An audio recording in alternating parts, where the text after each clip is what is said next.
एक सवाल जो मैं एंड में जाते जाते अपने सभी गेस्ट से पूछती हूँ, that is their definition of success. हालांकि हमने सक्सेस के बारे में बात की है, कई पर्सपेक्टिव से उसे समझा है आज की इस कॉन्वर्जेशन में, बट जाते जाते if you have to give a very short crisp definition of success, what would that be? See, success is when I can own my time and interact with people whom I want to.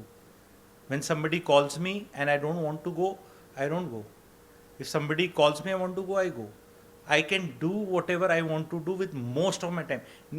Never ever anybody will be so successful, including the heads of the state, कि वो सारे अपने मन की कर लेंगे, including heads of the state. उन्हें भी टाइम टेबल बताया जाएगा जी आज यहाँ जाना है, ठीक है, लेकिन still they can decide mostly the agenda of their life.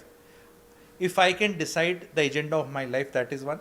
Second, when I wake up in the morning, I know what I have to do. There must be something to be done. And that is I deciding again that what is to be done, not somebody else.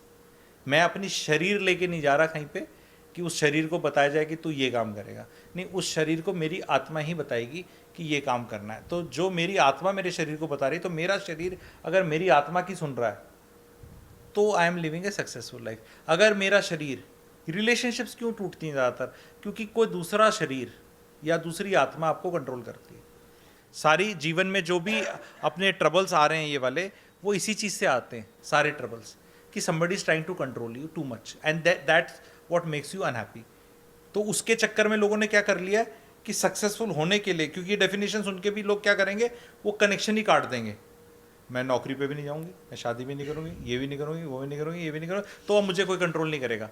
But the fact of life is कि you can still live a life, you can still live a life wherein you can most, and it comes at a stage, it doesn't start at 23. You can't achieve this at 23. I think 40-42 is the earliest. Some people never, at 60 also they are slogging कि तू आया नहीं, ये हुआ नहीं. तो you should not be a slave of somebody. You should not be selling your time, if I put it in that word, because if I'm selling my time, then it is not. So it's like J.K. Rowling और चेतन भगत का अगर आप example, किताब लिख दी, बिक रही है, रोज नहीं लिखनी, बिक रही है, तो सक्सेस है. Because they can now do something with their time, because something else is happening all the time. So that is success. Another success का छोटा बोल सकते हो, when you sleep at night and you wake up in the morning, you should be little richer. Something should be happening in your life कि रात को 10 घंटे आपकी नेटवर्थ बढ़नी चाहिए, चाहे वो 0.0001% बढ़े, चाहे वो शेयर है, चाहे प्रॉपर्टी है, चाहे वो है. और सुबह जो आप उठे थे उससे जब आप सो रहे हो, तो सोते वक्त आप 0.000001% भी इंटेलिजेंट और वाइजर होने चाहिए. तो always every day try to learn something, one thing new from anybody. जैसे मैं अभी लेस बांधने के अलग अलग थोड़े तरीके सीख रहा हूँ, क्योंकि इतने साल से मैं लेस बांध रहा हूँ, मेरे खुलते ही रहते हैं. एंड देन आई डिस्कवर्ड कि ये नहीं, ऐसे भी बांधे जा सकते हैं कि ना खुलें.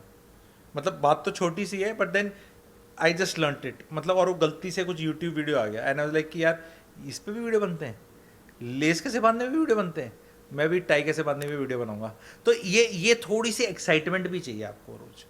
अगर एक्साइटमेंट नहीं आ रही कुछ नए सीखने की, तो सक्सेसफुल लाइफ नहीं है. सक्सेसफुल लाइफ शुड बी, मैं अपने टाइम के साथ जो करना चाहता हूँ, जितना ज़्यादा कर पा रहा हूँ उतना successful. 100% like asset, heads of the state can not control their time, but जितना परसेंटेज में ज़्यादा है. अगर आपका मन कर रहा है कि मुझे कल पॉडकास्ट करना है तो कर लिया, नहीं किया तो नहीं किया. ये सक्सेसफुल हो.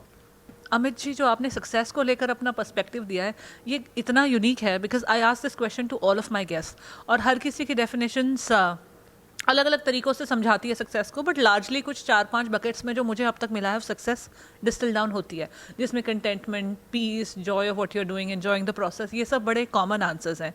But the way you are looking at success, what I really liked about your answer is that when you sleep in the night, from the time you wake up to the time you sleep, you should be 0.00001, whatever number of percentage that is, should be wiser and intelligent. और जब आप सुबह उठें तो आप उतने ही percentage या किसी भी परसेंटेज से रिचर और थोड़ा आपकी मेजरेबल एंड टेंजिबल थिंग्स. बाकी सब को मैं बोलता हूँ अल्लम बल्लम. तो मैं आपके चैनल का भी टॉपर स्टूडेंट हो गया ना, ठीक है. अब मेरे से अच्छा कोई आंसर कर दे तो उसको बता देना, ठीक है. So this is anything you can't measure, you can't improve, that is a big thing. If you can't check your weight, you can't reduce or improve it. So हम उसी चीज़ को इम्प्रूव कर सकते हैं जिसको हम नाप सकते हैं। बुखार ज़्यादा है, कम करना है तो 102 नापना पड़ेगा ना भाई। जिस चीज़ को हम नाप नहीं सकते, आपको कहते हैं मैं तुझे कितना प्यार, मैं तेरे को और प्यार करूँगा, वो कैसे डेफिनेशन कैसे पता चलेगा? तो ये सब कंटेंटमेंट, पीस, अंग्रेजी है सुनने की, सब बोलते हैं, पर मेरा काम लाइफ में ये है, जो मेरा मिशन है वो बातें करना जो करी जा सकती हैं, बाकी सब हवाबाजी है। हमारा the journey within channel का एक जो कोर ऑब्जेक्टिव है that is to provide actionable insights, ऐसी चीज़ें देना जिससे आपकी लाइफ में आज से ही आप एक्शन लेकर Correct. अपनी लाइफ को इम्प्रूव कर सको। हमारा टॉपिक है the journey within, we help people to understand their own inner wiring, inner self, जहाँ से आपके बिलीफ सिस्टम बनते हैं, आपका लाइफ को लेकर पर्सपेक्टिव बनता है, जहाँ से आप प्रोसेस करते हो अपने थॉट्स को, फीलिंग्स को, इमोशंस को, और कैसे इस प्रोसेसिंग को बेहतर किया जा सके बहुत ही एक्शनेबल सिंपल तरीके से। That is what I try to extract out of my guest, कि उस इंसाइट से फिर लोग अपनी लाइफ को डे बाय डे, चाहे थोड़ा ही सही, हमने 0.0001% की बात की, उसी परसेंटेज के साथ ही सही एटलीस्ट इंप्रूव कर पाएँ और उनका लाइफ का एक्सपीरियंस जो भी है आज वो उससे बेहतर हो पाए कल। So that is the core objective. So thank you for joining me for this conversation on the Journey Within podcast. Thank you very much.